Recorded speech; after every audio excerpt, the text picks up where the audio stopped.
बिस्मिल्लाहिर्रहमानिर्रहीम। अस्सलाम वालेकुम। आप देख रहे हैं DNN न्यूज और मैं हूं गुलाम ज़हरा। अब रुख करते हैं खबरनामे की तरफ।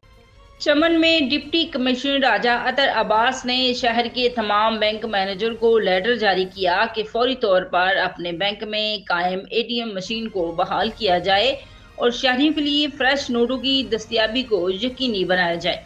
शहरियों की जानिब से शिकायत वसूल हुई है कि तमाम बैंकों की ATM मशीनें काम नहीं कर रही और शहरियों के लिए फ्रेश नोटों की अदम दस्तयाबी भी नहीं है।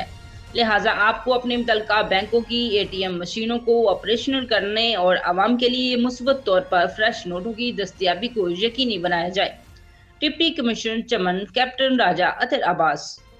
Report Saifuddin Regwal, DNN news Chaman. अब तक के लिए इतना ही। मजीद खबरों के लिए हमारे साथ रहिए।